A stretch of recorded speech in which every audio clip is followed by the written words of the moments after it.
Namaskar, chers amis, on se retrouve à nouveau au pied de notre magnifique baobab. Aujourd'hui, on est accompagné d'une guitare. Donc, ça va être une session un peu spéciale, festive, joyeuse, musicale. Et je suis sûr que vous allez beaucoup aimer. Alors, de quoi on va parler aujourd'hui? On va parler de l'utilisation des émotions et en particulier de l'amour pour la pratique de la méditation. On a parlé de beaucoup de paramètres, beaucoup d'aspects du mental. Il faut que le mental soit calme, il faut arriver à concentrer le mental, il faut arriver à maîtriser pas mal de choses. Mais aujourd'hui, on va parler des émotions, le rôle des émotions. Le mental est quelque chose de complexe, donc chaque paramètre doit être ajusté, doit être réglé, doit être préparé pour que la méditation devienne et porte ses fruits. Voilà. Alors, je pense que chacun sait que si on met de l'amour ou de la bonne humeur à notre travail sera réussi. Non seulement il sera réussi, mais il va attirer l'attention de ceux qui regardent le résultat de ce que l'on a fait. C'est-à-dire, imaginons vous vous réveillez le matin et puis quelqu'un vous demande « nettoie ta chambre ». Et sous le joug de l'obligation, vous nettoyez votre chambre. Non seulement la chambre risque de ne pas être très bien nettoyée, mais on va sentir que la vibration de la chambre n'a pas changé. Au contraire, peut-être il y a une vibration un peu triste ou négligée dans la chambre. Mais si vous vous réveillez et de vous-même vous dites aujourd'hui je veux faire quelque chose de bien, de spécial pour honorer la venue de cette journée, je vais nettoyer ma chambre, je vais m'apprêter avant de rencontrer ce monde.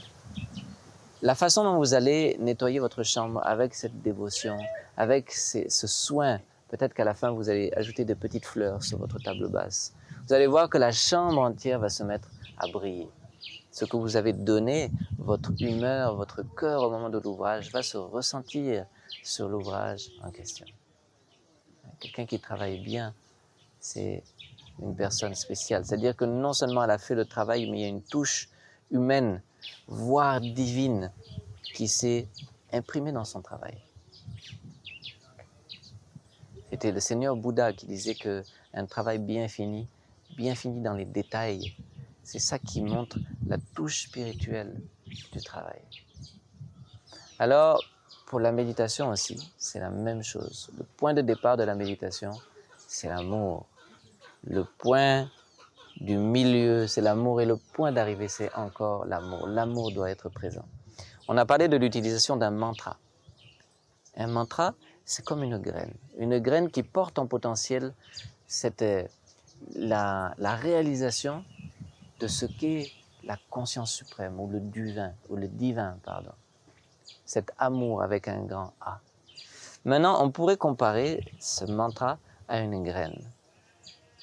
Si cette graine est plantée dans un sol aride, qui n'a pas été préparé, et si vous n'avez pas aussi arrosé cette graine ne pourra pas grandir, ne pourra pas germer, ne pourra pas devenir ce qu'elle doit devenir, fleurir et s'épanouir, même si la graine est parfaite. Donc, quel est ce sol? C'est notre mental, c'est notre être. Donc, ce mental, cet être, doit être préparé pour la réception de cette graine, pour qu'elle puisse germer. Et c'est notre amour qui va être l'eau que l'on va utiliser pour arroser cette graine, pour qu'elle puisse vivre, germer et s'épanouir. Alors comment générer cette bonne humeur, ces émotions positives, cet amour avant la méditation? Eh bien, les yogis ont une astuce, comme d'habitude, ils ont toujours des astuces. Et cette astuce, ça va être de chanter ce mantra. Quand on chante le mantra, le cœur s'implique, le corps s'implique, les cordes vocales s'impliquent. On verra plus tard qu'on a une danse qui accompagne ce chant. Dans les sessions qui vont suivre, je vais expliquer comment on danse. Donc on va chanter ce mantra. Et quand on va chanter ce mantra, on va en même temps oublier les soucis quotidiens et en même temps ouvrir notre cœur. D'accord, vous voulez qu'on essaye? Et vous allez voir.